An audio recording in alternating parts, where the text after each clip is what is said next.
All right. Welcome to the Kevin Duragi Show. I am your host, Kevin Duragi. Welcome to 2025. So we are in season 2. Today, our special guest is Kellie Rhymes. If you haven't yet, go back and listen to our first one this year, which is about Eads Bridge. Sets up the stage of a lot of our conversations that we're going to have. 3 big words we want to focus on is dream, forge, and finish. As always, the Kevin Duragi Show has 3 main tenets. It's the most important real estate is between your ears, your personal drives your professional, and it's all about relationships. If you want to hear more about that, go back to the monologues, which is the first 5 episodes where we kind of take that down and talk about life roadmaps and becoming who it is that you were meant to be. Go back and find that stuff and do some of the work. If you're interested in going through your own life roadmap, go to our website, KevinDuragi.com. You can find some spots there where you can kind of show your interest there and join one of our tribes that are starting up. So guys, we have just a ray of sunshine here. Kellie Rhymes, she is truly just a wonderful person. Her aura, her presence is just great. I think it's fantastic how we're going to talk about how she faces fear, how she kind of has pivoted and also given her some time to heal with some of the adversities that she comes across. But guys, she is such a wonderful person. I can't wait to share this conversation with you. So guys, let's get into our chat with Kellie. And today our special guest is Kellie Rhymes. Hello, Kellie. How are you? I'm fine, and you? Oh, so good to see you. Today in St. Louis, just so you know, as we're doing this, it is a cold and dreary day. Yes. And Kellie is just a ray of sunshine. It is so good to have you. Thank you. And thank you for inviting me. Yeah.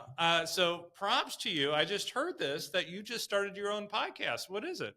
Well, it is called the Bougie Baldie Podcast, and it's a podcast that supports women with hair loss. Bougie Baldie, yes. Bougie Baldie. Yep. Oh, that's kind of fun.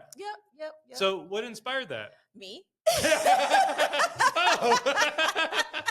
Well, duh, Kevin. Well, I have hair loss because I have scarring alopecia, and I wasn't talking about it for a while. It was something that I was like, a little voice in my head was like, you need to be talking about this. Even before I started talking about midterm rentals, there was always something like, you need to start talking about this. And I was like, no, I'm not, because I don't want to share my story. No.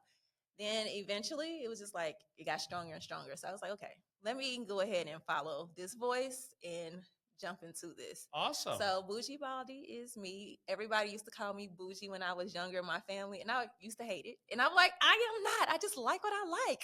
And so I was like, you know what? I'm embracing it.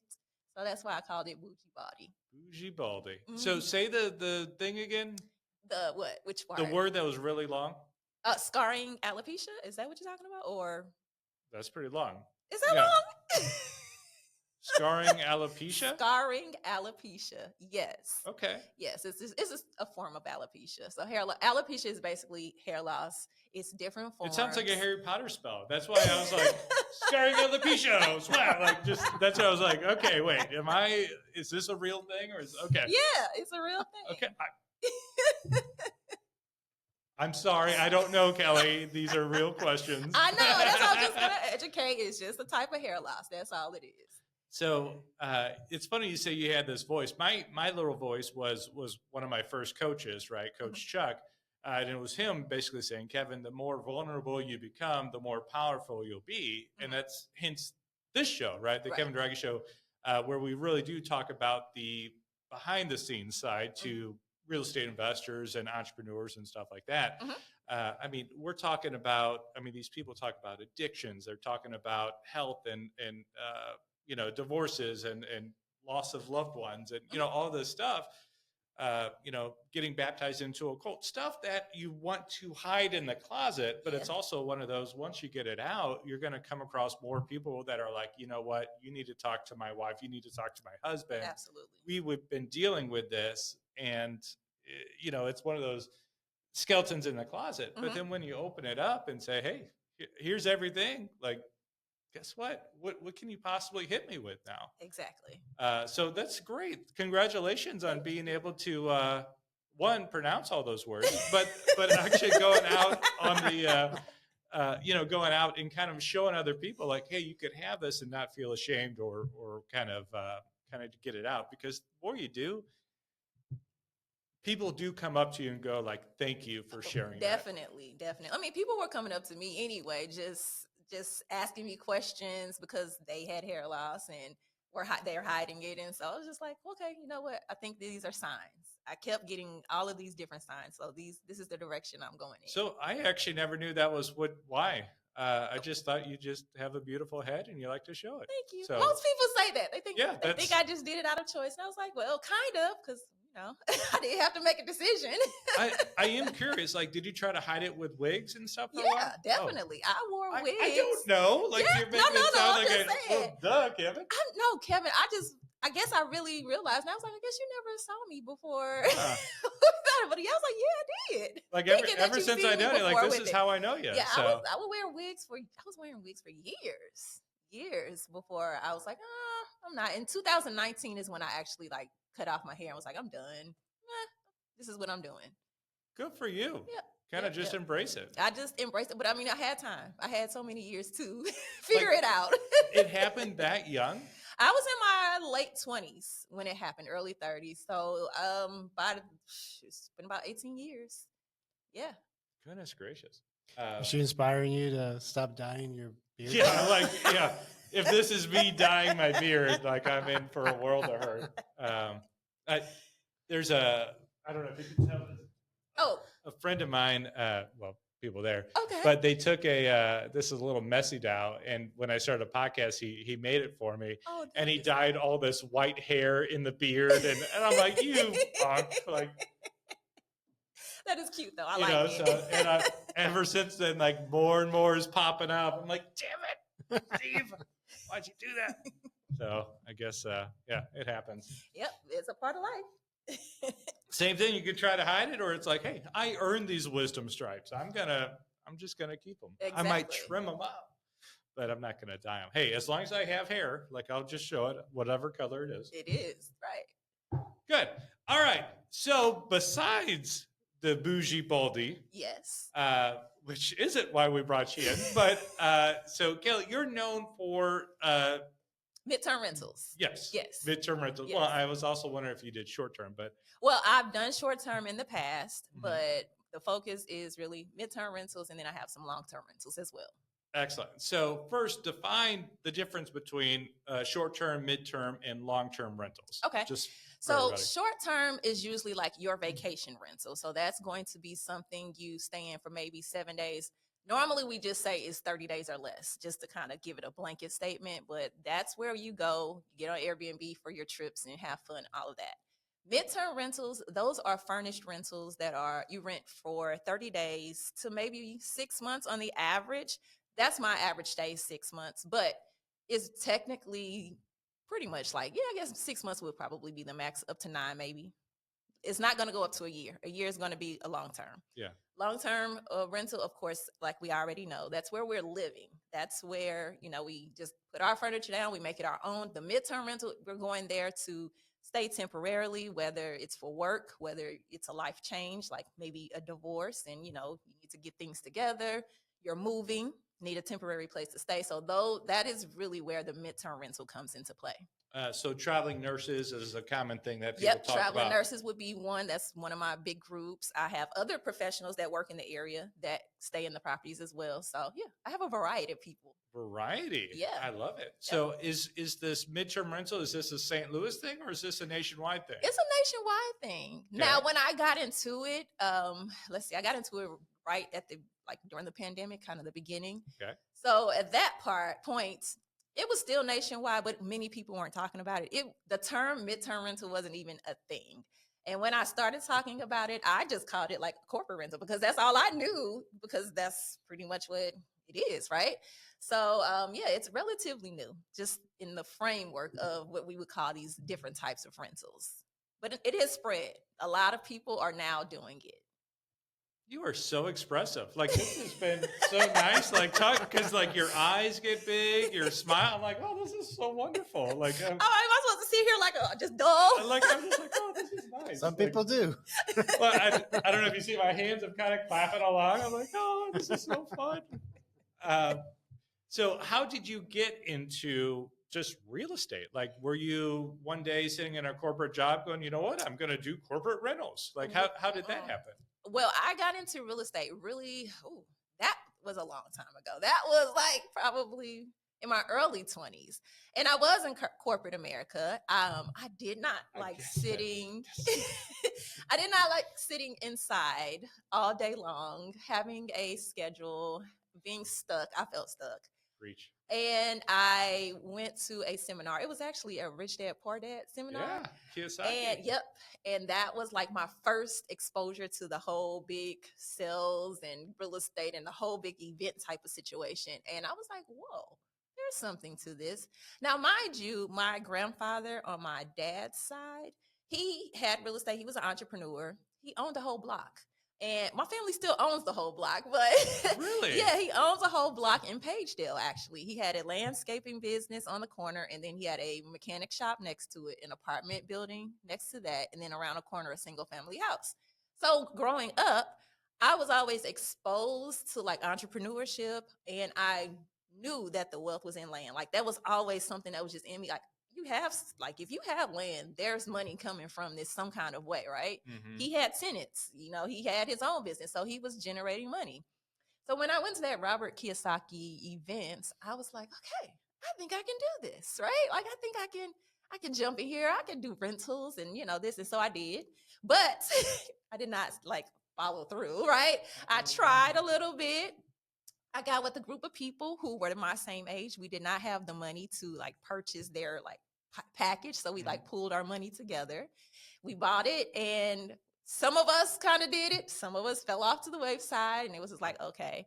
But eventually I did my first flip, which was a nightmare because I did not have enough tools under my belt to know exactly what I was doing, or a mentor here in the area to help me out.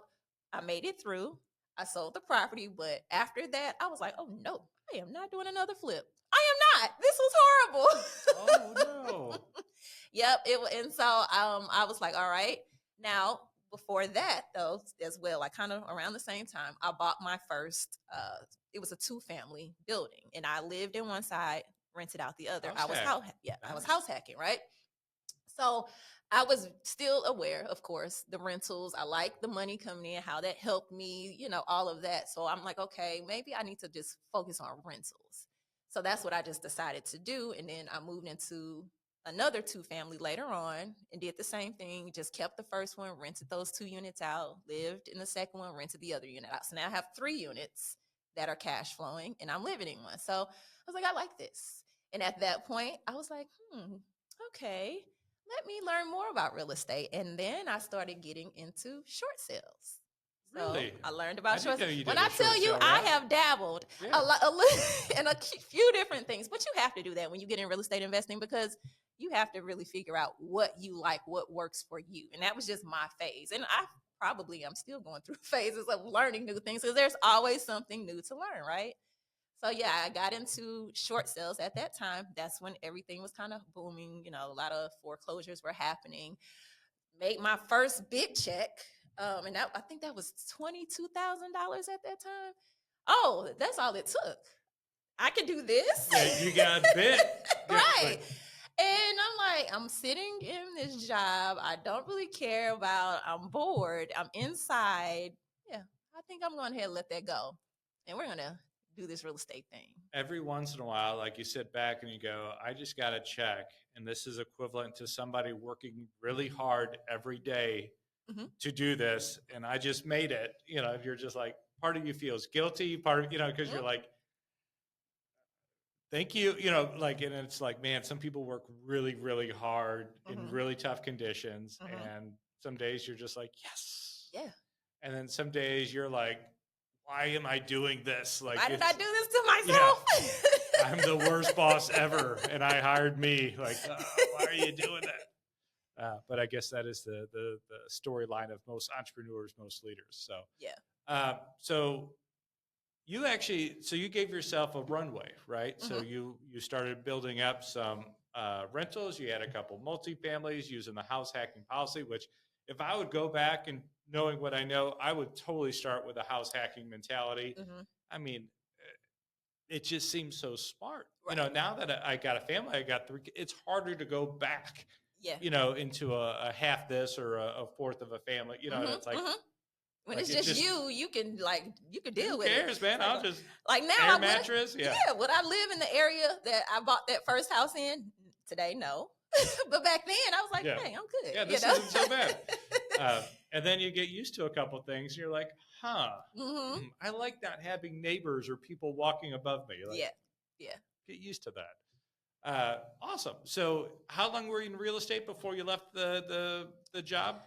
Ooh, how long? It wasn't that long. I would say it was within 2 years. Oh, okay. Now, but again, everything didn't happen like back to back. But within that 2 year time span, yep, I was gone. Now, was it the right time for me to leave? That's the question. No, it wasn't. When I look back, is it ever the right time? Yeah, right, exactly. But when I look back at it, I probably should have stayed in corporate America a little longer and used that money to get more real estate. But at that time, I'm young. I'm just like, I'm ready to get out of here, you know. But like you just said, you can't change anything. It is what it is. So, hey. So you had two families, right? That you were able to acquire because you had a W-2 income. Right. And then once you had those, is that what slowed you down to get your next rental? Yes. All right, explain that. So basically, when I left the job, then I was really kind of just focusing. I wasn't focusing on rentals at that point. I'm like, okay, I have these. So let me just focus on the short sales. And I just kind of was learning some other things. I met some people who were in real estate that were teaching me some things about flipping and this and that, like more mentorship. So it was really an exploratory time to say, okay, let me figure this out.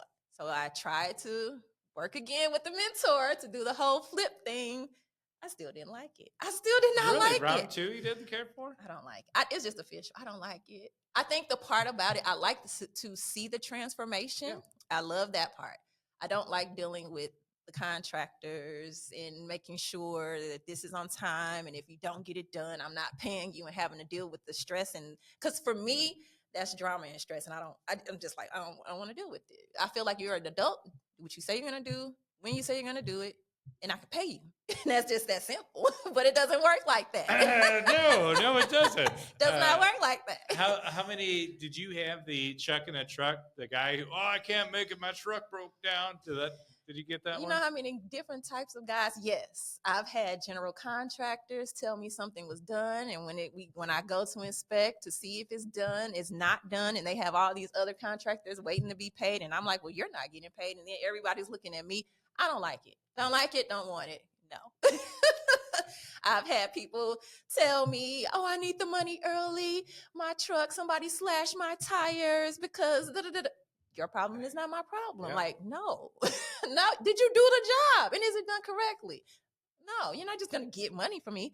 I don't know if it's a female thing or if it's just in general. No, there's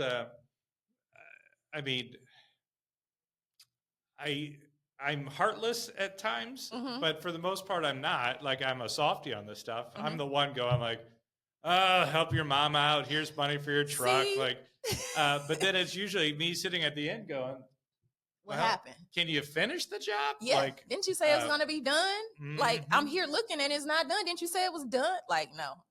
And that's where it's like, all right, I've hired many, many people, but it's just one of those, like, right now I got a good guy doing some of the work, and it's like, oh my gosh, thank you. Right. It's like, hey, you don't have to pay me the last bit until we pass occupancy. I'm like, right. Okay, like, this sounds great. Yes, I'm gonna keep you around. Don't go anywhere. Like, hey, I'm gonna keep you loaded up with properties. And he's like, man, I'm sorry, I came in a week late. The weather was bad. I'm like, dude, you're still showing up. Yes, like, I'm happy. Like, exactly. You communicate. You tell me, like, you have reasonable expectations. You kind of like, yep, I'll keep paying. Like, that works. I started a thing where I'd show up on the houses one time a week on all open projects. Okay. And which I actually learned a little bit of this from Leonard Anderson. So when he was doing his stuff, I'm like, I'm going to take some notes here. Like, this is a good idea, which is, you still learn from everybody. Right. But it's like, I think that's fair, because sometimes you give the keys away too fast. It's like, okay, Mm-hmm. maybe I shouldn't have done that. Mm-hmm. And I take photos and I know all the people working, Mm-hmm. like what's going on? How's the kid? How's this? Uh, I like that part of it. I like seeing the transformation. I like being a part of it. Yes. The drama can be mitigated um, if you just don't make it dramatic. Mm-hmm. It's like, well, I'm not dealing directly with you. I'm talking to, like Mm-hmm. your money doesn't come straight from me. It goes through. So that helps a little bit. Okay. But it also helps when people know you need to hit mile markers to get paid. Yes. Sorry.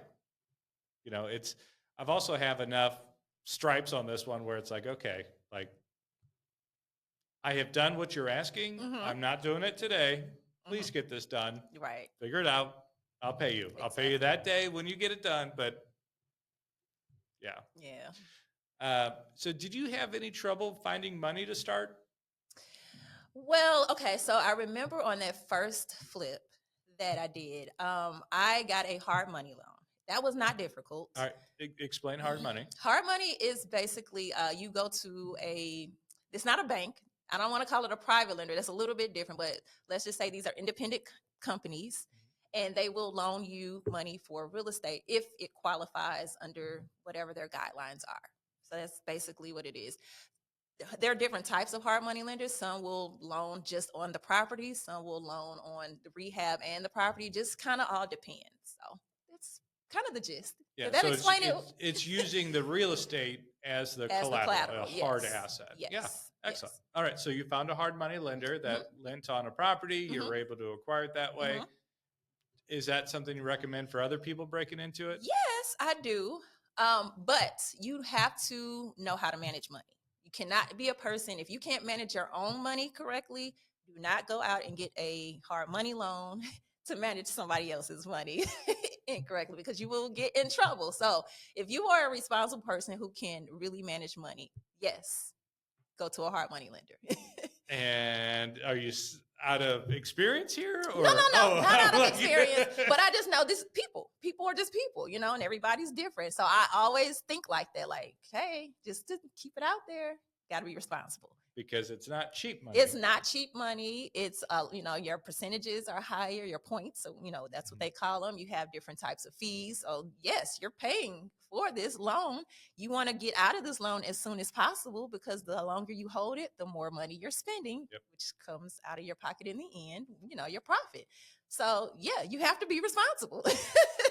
People talk about how expensive hard money loans are sometimes. Like, it's cheaper than a partner though. Yeah. Like, partners typically 50-50 or it's like they're not nearly, if you look at it that way. And you're using someone else's 25%. money. Yeah. You by yourself, you would have 0. With them, you get 75% or whatever that it's like. Yeah. It's the cost of doing business sometimes. Yep. And eventually once you get enough properties or flips or whatever it is you're doing and build your capital up, then you may not need to use a hard money lender as often or, maybe get less money from them. So there's different ways to handle that.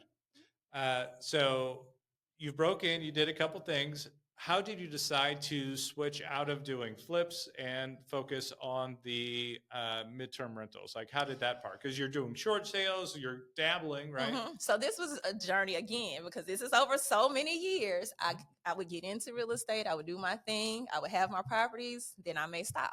Like, I wouldn't stay consistent sometimes, right? Sometimes for example, after I did that flip with the mentor, and I was like, I still don't like flips. After that, I ended up going to China.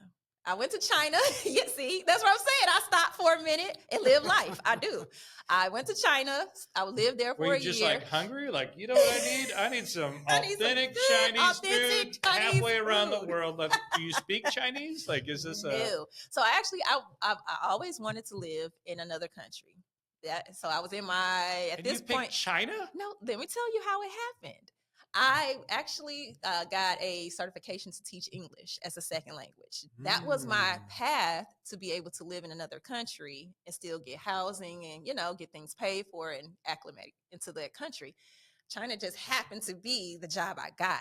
Now, was I really trying to go to China? No, I wanted to go somewhere warm and, tropical and have a good time. But that is what offered me, the job, and it was pretty So good. China's massive. Like, give me what kind of part of China here? The city was Tianjin. So it was, let's just say 3 to 4 hours from Beijing. It's still another major city, not as large as Beijing, but it is a large city. So are you landlocked or are you by the water? Landlocked. Oh. Landlocked, yes. So I would just take the bullet train to Beijing, sometimes on the weekends, enjoy, have fun, go back, go teach, work, and just had a good time. I had friends come out and stay with me for over a month at a time. Family came out, so it was an opportunity, not just for me. It was an opportunity for people I knew to come and enjoy and have a place to stay and just see the country. How long were you over there? A year. A year. And I did not know the language. I learned some words to get around and not get taken advantage of. But when you kind of, I guess, immerse yourself in a culture, you pick up things and you kind of almost feel like, oh, I'm a local, even though I know I'm not. But yeah, I would just pick up the local mannerisms and little terms and I'll use them. And they would look at me like, you know that? Yeah. Yes, I do. A minute. Taxi driver, Don't you take me to the wrong place. I know where I'm going. I know. That is nuts. I know one other person that went to China, like to live for a while, but like he knew the language, he knew all the stuff. Nope. It was an adventure, and I loved it, and I wouldn't take it back. And I'm a traveler, though. I mean, I love to travel and explore and do different things. So that was just my first opportunity to really dive deep into it. And did you still have your rentals here in St. Louis? Yep, still have my rentals. They were still, doing their thing. Did you have a property manager, or were you still doing it? So I did not have a property manager. I was managing my properties at that time. Now my mom would help. So if I needed anything, she would help. I did have a friend who stayed in one of my properties, so she would be there if I needed anything. So I would just call on people, but nothing major happened while I was gone. So oh, thank goodness. I was good. Goodness gracious, what a fun adventure. I know, right? Like for me, like I had an engineering job here in St. Louis. Mm-hmm. I quit and I moved to North Carolina. Like didn't have a job, didn't do anything, but like not nearly going across the globe for a year. Like that's a serious thing. And you just did it all by yourself. I did it all by myself. Yeah. That one caught me off guard. I'll be honest. I did not know that was coming. I have a lot of different facets about me. I've lived a lot of lives in this little body of mine. Yes. Okay. So, all right. Besides China, what other adventures did you travel on? Now, if you start going into travel, this is going to turn into a whole nother subject. I mean, all right. So China is one. So give me another two on your top three. That's hard. Okay. China. First couple I went to that I really loved. Egypt was another one. Oh, a lot of history there. Yeah. And I really enjoyed Argentina as well. But like I said, Kevin, I've been a lot of different places. Have you hit all the continents? No, not yet. What are you missing? Oh, I'm still missing quite a few. I still haven't been to Europe. I still that's a whole, like I'm saying, I still have more to explore, but I do like to travel. I mean, you knocked off Asia, Africa, South America. Central America, Africa, yeah. I mean, you have Australia and you have Europe. I've been to Australia. I went to Sydney. That's why I was like, I just haven't really been to Europe. And I'll go there eventually. I mean, Antarctica and Europe. Europe is probably the lowest hanging fruit of different places to go, but that's okay. And Antarctica, I'm not going. So I don't like cold. No. Like here, it's what, -2? You're yes, like, and that's the high down there. No. Okay. Fair enough. I'll accept it. Dang. So out of which one of those do you think you enjoyed the most? And did you have rentals the whole time?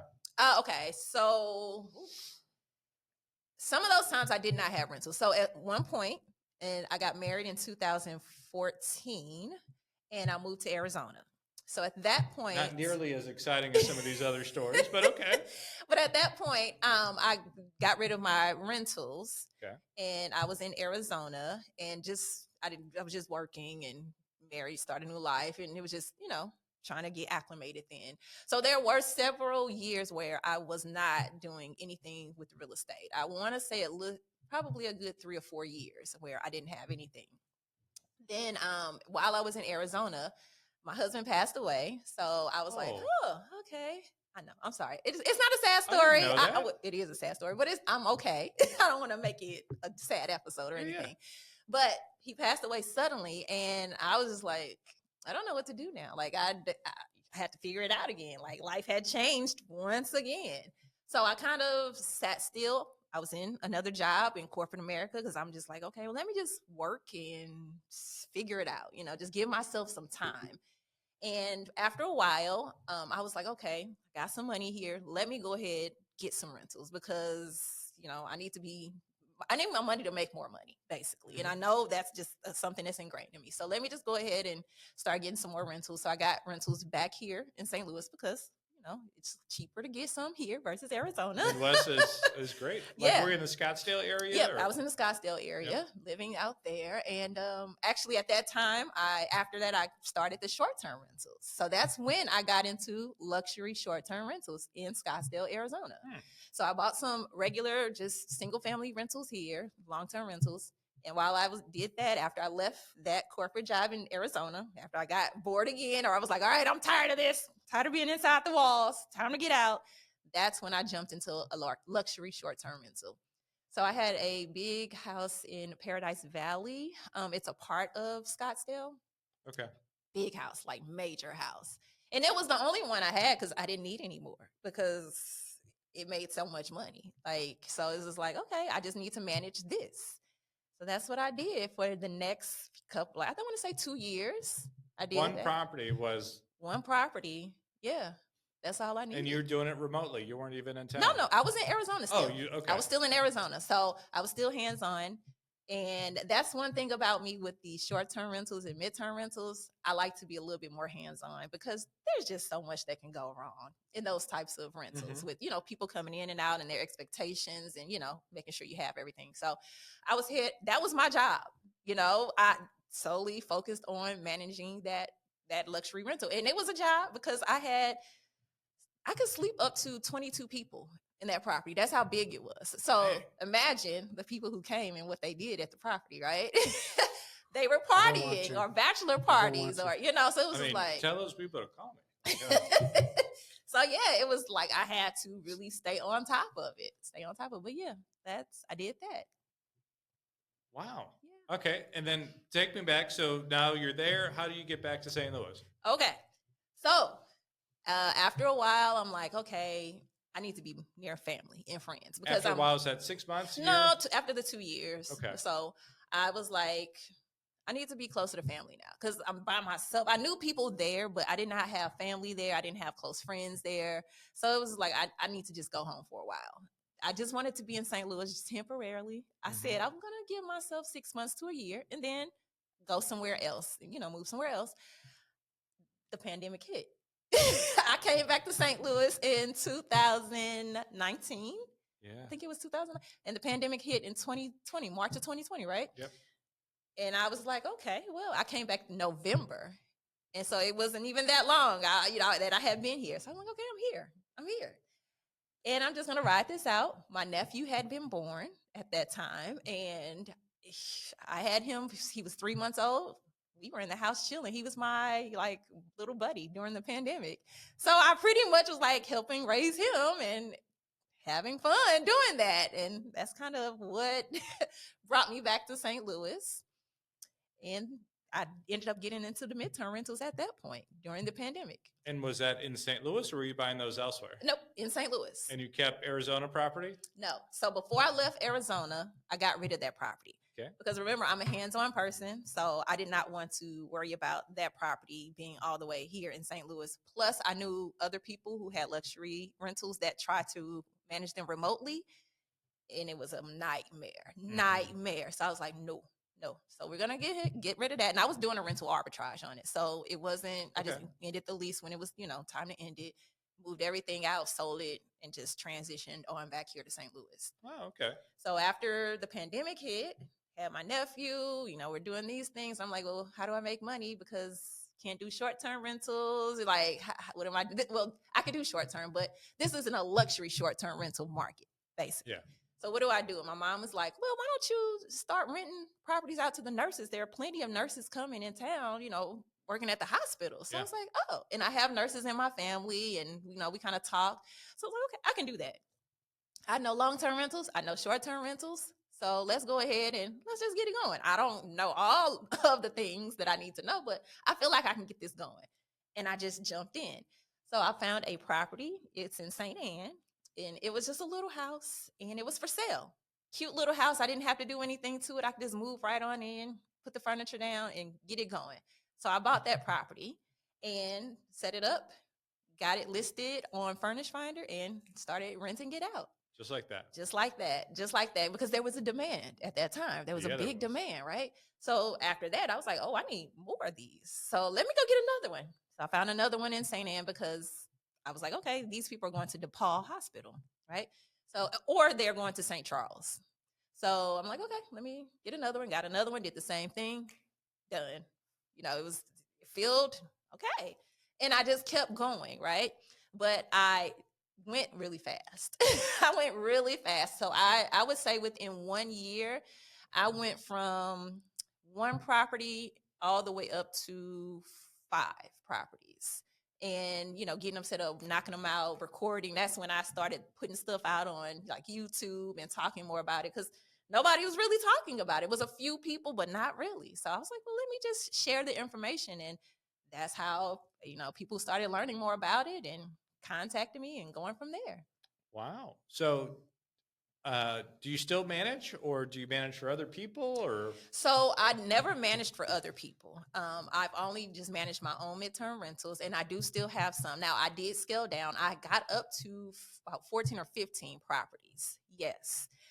And that became overwhelming. I basically created a job for myself as a property manager, which I was not intending to do. So I was like, okay, we have to stop, because now I don't feel good. Now I'm not happy in life. Now, I'm irritable because people are calling me and I want to go on I'm on vacation and somebody's locked out, and, I can't get the call because it's a time difference. And this is crazy right now. So I was like, okay, this is stressing me out too much.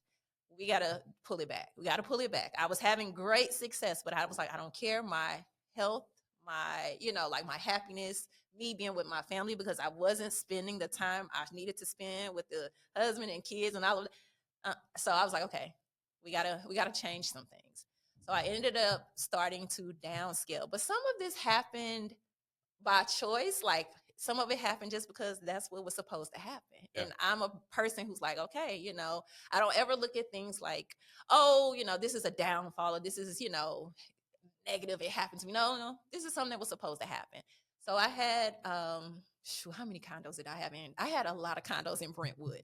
I want to say it was 6 condos in Brentwood, all in the same community, all same owner. He knew what I was doing. So it was rental arbitrage. And so explain arbitrage, because you've mentioned it twice. Okay. So rental arbitrage is when you basically approach a homeowner, landlord, and you ask them to rent their property with the purposes of subletting it out for business. So whether that's going to be short-term rental, mid-term rental, but you're basically subletting it out for other people. They know what you're doing. You explain, you pay all of the bills. You're responsible. Everything is in your company's name.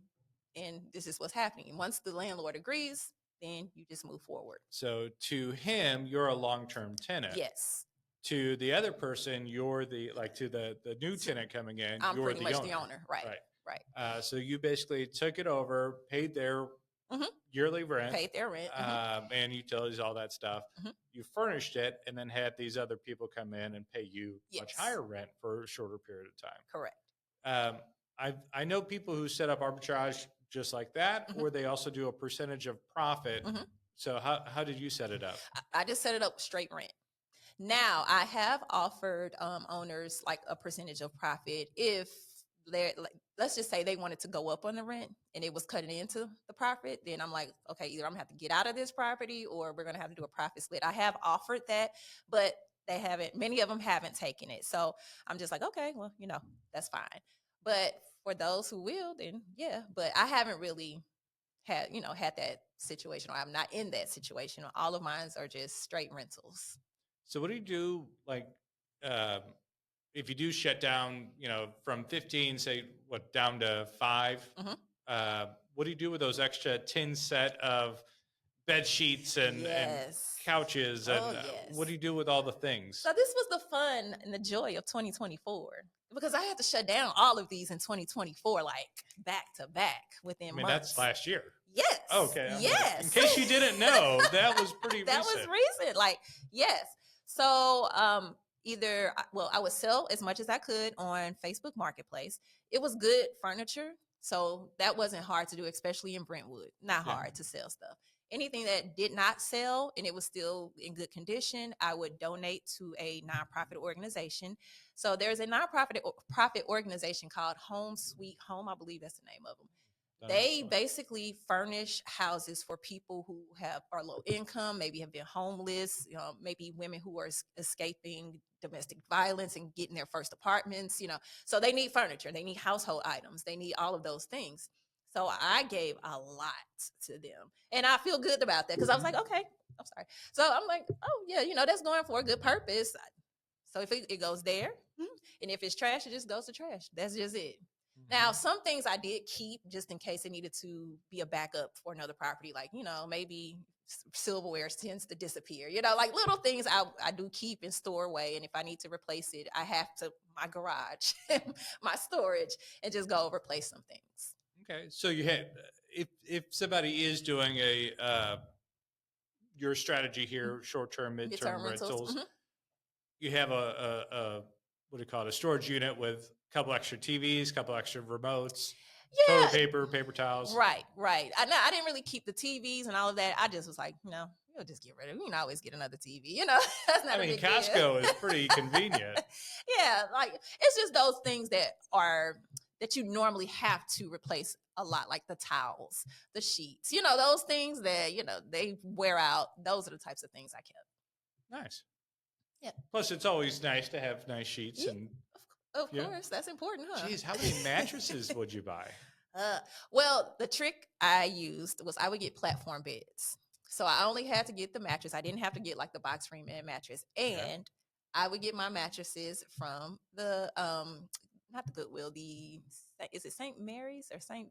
Vincent's, the thrift store. They have new mattresses. They sell new mattresses. And it's at a decent price. So I would go and get the nicest mattress, luxury mattress that they had, and I would buy those. No complaints. The guests, they all love them. Pillow top, plush, thick, heavy, like good mattresses. Interesting. Yeah. No, that's right. I mean, it's one of those, like, when you see those like signs on the side of the road, like, "Hey, mattress, $99." Oh, you're like like very curious. But apparently, it must work. Somebody's buying them. Well, I'm not buying those mattresses. There's stains, curious stains on them. I'm not buying those, but I'm buying new mattresses that are discounted. So with this journey that you've had so far, right? The highs and lows, the moving and back and all this stuff. If you had a young investor, right? Somebody coming in, would you recommend the path that you took or a certain part of it? Or would you have them go experience all of the things and find out where they fit? What do you think? I would tell them to experience a few of the things that they're interested in. Basically, take a look at yourself and what you enjoy just in general. What do you like? And then really explore those areas of real estate investing, because there are so many different ways that you can invest in real estate. Now, are you talking about real estate in general, or are you talking about the midterm rentals part? I'm saying in general. In general. Okay. Yeah. So there's so many ways you can invest in real estate. So figure out what you like, and you're going to have to probably dibble and dabble and test some stuff out. Don't dive too deep into it until you really know if you like it or not. But definitely, I would say kind of try some things out. Do you think your passion and love of traveling helped you be the host better? Yep. Because I was so used to, my mom always had a timeshare. We would always go to different places. I knew what we liked and what we expected when we went to visit and stayed in furnished properties. So it was just about me duplicating it. That was easy. you know? So I was just used to like, okay, yeah, when we go to properties, this is what they have. This is what I need to have. And as I got more experience, or people would say, hey, do you have this or do you have that? And I would go buy it. Then I knew, okay, next property, I need to put a Keurig in, or I need to put a toaster in, or, you know, some little things that people are looking for. Interesting. Yeah. You know, we do Airbnbs or VRBOs or, you know, whenever we go places. And it is interesting. Like, but I don't know if I could recreate it without a guide or kind of a roadmap of how to do it, because it's like, oh, yeah, you do need a saucepan, a big pot for, you know, shrimp boils if you're on the water. You know, it's like, oh. Right. And I was just basing mine strictly off of those big brands, though, you know, like the Marriotts, they have the timeshares, you know, like they know what they're doing. They've done the research, right? So if I could just copy what they're doing, that's a good start. There was one that we went to that whatever was left was pulled out. Like you only get one roll of toilet paper. You get like any of the condiments, ketchup, mustard, like they're stripped out. So those like maids must be at home with like all the condiments just going to town. Like, did you do that at the, because we were like, oh, we'll just buy the big one and then the people after us could use it. But I'm pretty sure everybody said the same thing. Like, how do you handle that? So for the short-term rental, we would leave the condiments. If it was some open food, no, we get rid of that. But if it was like seasonings, condiments, we would leave that kind of stuff in there. Now, if it was an open jar, let's just say of mayonnaise, open jar, or like a tub of something, I'm not going to. Tubs are different than if bottles. it has, as long as it has a top where nobody's putting their hand in it and contaminate it, it was fine to leave it. But if it was anything else, it had to go. I mean, that's a rough rule of thumb, right? Yeah. Like salt and pepper. Like we had to go out and buy salt and pepper. It's like, come on, man. Somebody, I'm sure, had that here. Exactly. People leave stuff all the time. People left some good things at my properties. I'm like, why would you leave this? Like projectors. I'm like, why would you leave this one? Thank you. Yeah.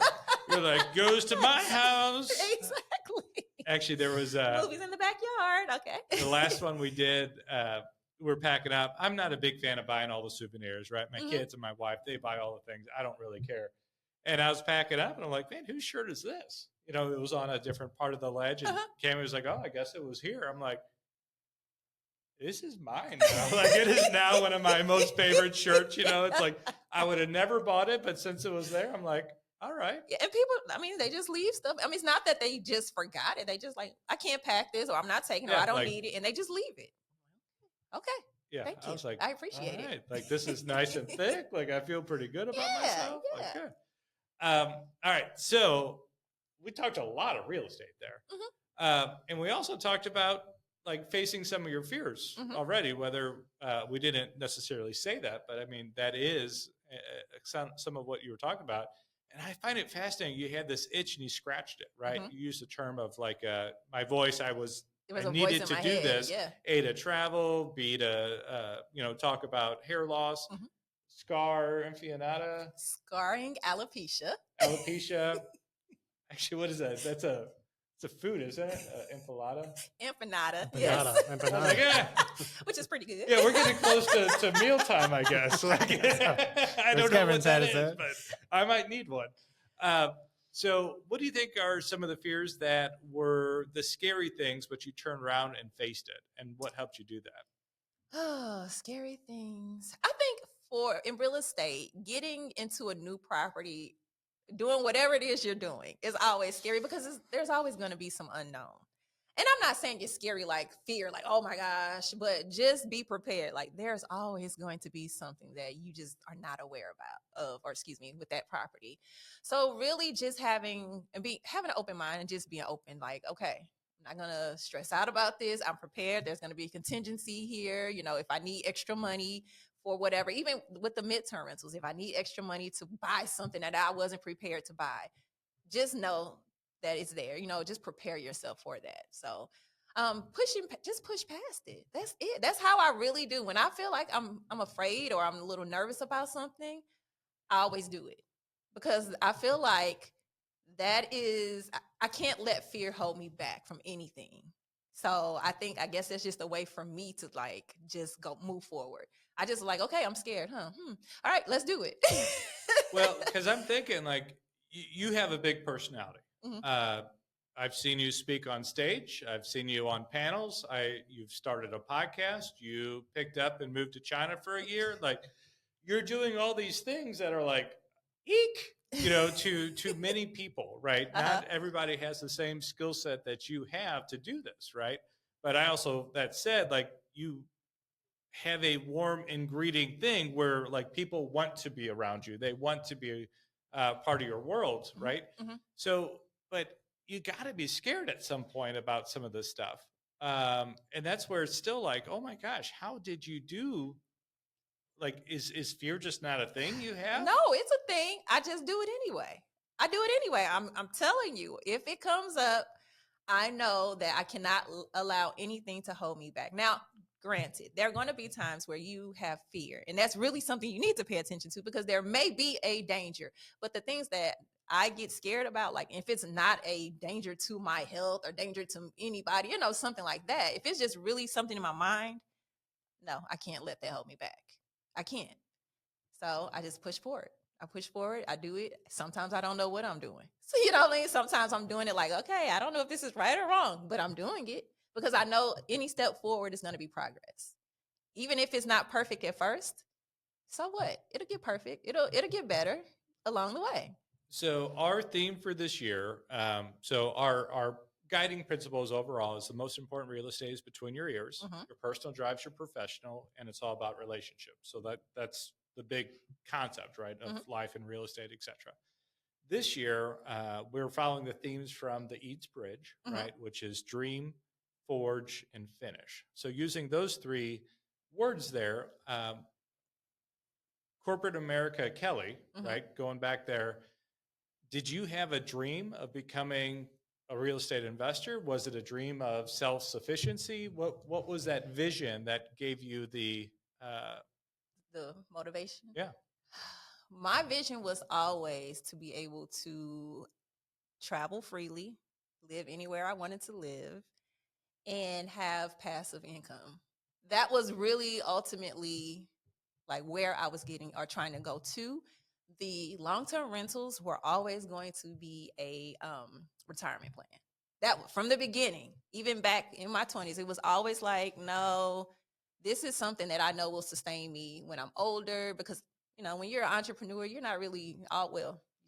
Sometimes if you make enough money, you're paying into Social Security. Let's just say it like that. If you don't make enough money, you're not paying into Social Security, right? Don't worry about that. But I knew that money would always be there.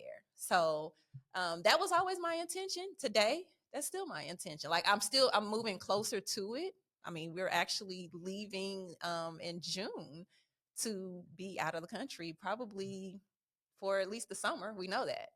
Like we're planning that now. It's still going to be Latin America. We're going to go to Ecuador first, and then we're going to probably bounce around. I was in Panama in 2 months last year, so we like Panama. Probably bounce there, Colombia. Like we're going to bounce around a couple of different countries. Goodness. So I'm preparing for that. So it's just like that's still my vision. It's just now I have more people that's coming along with me. Oh, like who's your the entourage kids, here? Well, the family. So.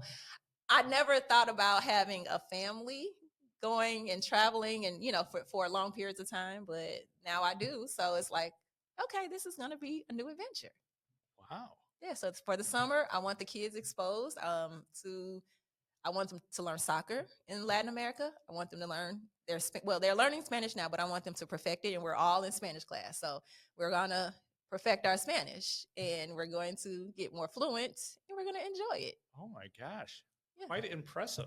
Yep. I want my kids to learn soccer from I do. the Latinos. Like, okay, like that's a pretty good vision. Like if so that was the dream side, right? Which I really, really do like what you have there. So forging. So this is those hard days, right? This could have been sitting in the cubicle, Kelly. This also could have been sitting in Arizona losing a husband, Kelly. But what were some of those key points where you decided, I'm not going to be that widow. I'm not going to be scared sitting in a closet. I am going to turn around and talk. Like, tell me about some of those forging moments. Forging moments. Well, that is a good one as far as when my husband passed away. I was very intentional about giving myself time. Now, I had never experienced anything like that at all. I just knew in me that I needed to take at least a whole year to sit down and, not even worry about what's next, not try to figure out. It was just like, let's get in a comfortable spot, sit down for a year. And then after that year, then move forward. So that was a forge moment. Another one that comes to mind is, I think I brought it up a little bit, but I didn't go into detail. The condos in Brentwood. Those condos did very, very well. And when the owner, there were some issues going on with the condo community in general, right? And he wanted to sell the condos. So I was like, well, I can't buy 6 condos at full, market price, right? Especially in Brentwood. So no, I can't do that. So it was making that decision to go ahead, shut all of those properties down. And what am I doing with this? How am I going to replace this money? That was a whole forge moment. But I did it, and I feel better about doing that. How were you guided? Like, what helped make your decisions there? Well, internally, again, it goes back to how was I feeling, like, as far as all of the work and all of that. So I knew I needed to scale back. So it was just, that was a major part of it. But yeah, I think it was just knowing what was best for me and trusting and having faith. That's one thing I've been doing in my business this year recently, is having more faith in God in my business and knowing that things will be okay, regardless of what happens. Because if those shut down, or if I had to shut those down, well, there's opening up a door for another opportunity, which is the hair loss stuff, which is helping more people. So it's like, okay, that's just what it is. And I would say that the final forge moment was, I sold some of my long-term rentals. I had a lot of repairs on these long-term rentals. And every year I was like, okay, I took care of that. So next year it should be better. But next year wasn't better. I just kept spending a lot of my profit from these properties, and it was going right back into it. And I don't have a problem with upkeeping the property. That's fine. But it was getting to be too much where I'm barely getting a profit now, because my money is going right back into these properties. That has to change. So when I saw that the properties were no longer serving me and the purpose they were supposed to be serving, I had to go ahead and make a change. So sold 1 outright. I sold 2 under owner finance. Happy medium. I still get paid on them, So that was a forge moment as well, because that was hard to make that decision, because these were supposed to be my retirement plan. I was building up, and I finally got to this number that I was trying to get to every single month. And I'm like, I can breathe. Now I can just build on top of that. And when that all changed and I had to go right back down, that number went down. It was like, okay, but it's okay. It's all right. So the last one is finish. Mm-hmm. So that means, like in our story, like a half-finished bridge does not get you across the river. Mm-hmm. From here, what you've said, like, you've done a great job of finishing the task that you set up. Mm-hmm. So what helped you become a strong finisher? I have just been I've always been a goal-oriented person. That's just part of my personality. If I say I'm going to do something, I'm going to do it. It may be hard, but I'm going to do it. And I might fail at some things, but I did it. And if I did it and I don't like it, okay, fine. But I did it, and that's just the important part to me. You always have to take action. And if something drops in your spirit where it stays there and you really feel passionate about it, you need to at least, you owe yourself to try it at least. That's just it. And, it completed, see how you feel about it, keep moving forward if you want to. And if you don't, pivot, do something different. So I'm a big fan of, like, action beats fear. Mm-hmm. If you're scared about something, you kind of just said it earlier on your thing. It's like, I just did it. If I was scared, I just did it. Yeah. And it's like, and it does make things go away, Mm-hmm. or at least it makes puts it it in the easier. rear view, and you're like, oh, that wasn't so bad. Yeah. So wrapping up here, Kellie, like, do you have advice that you'd give any young or new entrepreneur or real estate investor? Like, what do you want to share with people? Like, how can you help people? I would say to a new investor, going back to really understanding your personality, what you like, what you can handle, going and exploring different parts of real estate to figure that part out. Like, what do you want to focus on? Because you do not want to split yourself in too many different directions. When you're starting out, pick one thing. stick with that and like grow in that until you are successful, and then move into the next thing. Baby steps. We get excited, all of us. I know when you get that first check, you get excited like, boom, I am going to the moon, right? But you got to slow down. And that's something I had to learn. I had to learn to slow down, pay attention, be intentional to make good decisions. And then what would you share with people who are dealing with, like for the hair loss side, like when do you come out and tell people something that you're personally struggling with, like, or how long do you hold that, or any advice for people who have their own version of that? I think that's all about a person's comfort zone. You can't tell a person when to tell someone or share information that they're not comfortable with. But what I can say is once you are ready and you do share, you feel much better. And life gets a little bit lighter for you. And, you are able to move forward and do things that you never thought you would be able to do. Because now, whatever that thing is no longer a thing. It's no longer a thing. You're not worried about it. So you're just going to keep it moving and do what you want to do. It's not my term, but someone else, I think there's books about it, but becoming un-F-withable. And it's one of those, like, once you get it out, it's like, yeah. What are you going to hurt me with? What can you say to me? I mean, how are you going to hurt my feelings? I know I don't have hair. So, and I told you that. I wrote the book. Read the book. Like, listen to the podcast. Like, hey, it's out. Right. What are you going to use it against me? Oh, look.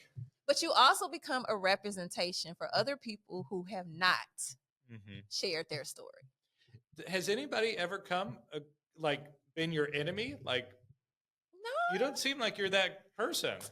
No, I don't have people who are like just my enemy. I can't believe they're doing this. Like, do you have any naysayers? Well, put it like this. If they are saying it, they're not saying it to me. So I don't care, Bye, Felicia. Right. I mean, and then you have sometimes every once in a while those trolls on the internet or something, but those are the people who don't have a picture, who are, Yeah.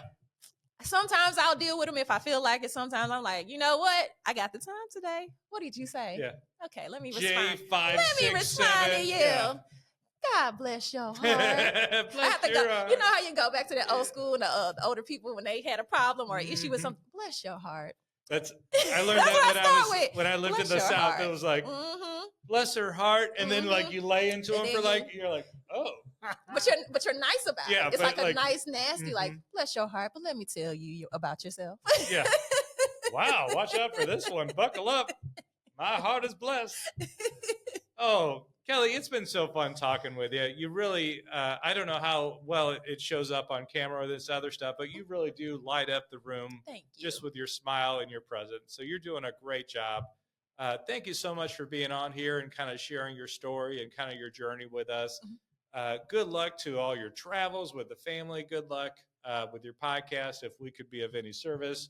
Obviously, Jake with Doorward is fantastic. Yes. So obviously, huge prop there. But I really do think it's a great message to get out there. Your tribe is out there that they need a leader. They need a hero to gather around. And I think you'd be fantastic to carry that torch. Thank you so much for everything that you do here in St. Louis and elsewhere. And just thank you for being a part of this. It's really, really nice. And thank you for having me. I hope you guys enjoyed that conversation with Kellie. She is just wonderful. We were just kind of talking about this. Like, she really is expressive. She is just wonderful to be around. Some of our other guests have this poise. Some have confidence. Kellie just has this aura, this characteristic. There's just the spirit around her that I love her. She is wonderful. And she just makes you happy being around her, which is just really kind of cool to spread. In our conversation with her, I really like what she talked about fear. And it really jives with some of the stuff that we talked about in the monologues, etc. But when you're scared about something, that's when you need to take action. It's okay to be scared, but courage is when you're scared and still do the action, right? You just go on and take it. And I mean, she seems like she's faced a lot of those fears doing that. And like even coming out and talking about woman hair loss, like that is an uncomfortable, it's scary, right? There's fear associated with it. but she was just felt like she was called to go about and sharing that, and it's fantastic. Now it's not something that you hide from. It actually is now something that um, she is now a champion of. She could help other people go through that process. So it's just wonderful. Um, I also go back and think about when she lost her husband, right? She's in Arizona, she loses her husband, and she gave herself this gift of time. Just let me heal for a while. I'm not going to make any major decisions. I'm just going to kind of just be still. I'll do, run through the motions, but I'm not going to make any major play for 6 months to a year. Like, let's just let all the dust settle before something else happens.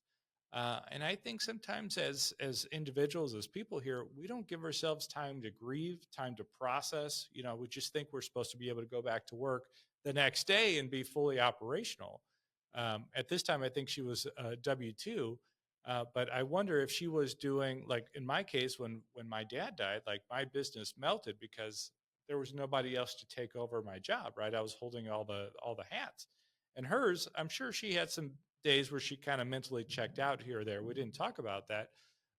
But she also gave her time to kind of regroup before she did go venture off into the entrepreneurship again. So just her journey, her story, I think what she found in real estate was her path, right? So the long term and the midterm rentals as really her way of being able to scratch that itch of things that she wanted, right? She wants the passive income, she wants the long term wealth, but she also likes to travel and explore. And kind of the way she has shaped her real estate gives her the ability to do that, but also because she does like to do that, she also knows what you would expect if she's traveling somewhere and visiting one of her properties. So she knows kind of the look and feel of what would make her happy. So I just think it's a wonderful how she's kind of found some balance in all the stuff that she's doing. So good luck to you, Kelly. We love you. And I probably won't follow your podcast, but I will watch it. And I'll see if I'll ever become a guest on it. So we'll see. We'll see. Hopefully not. But all right, here we go. Thanks, Kelly.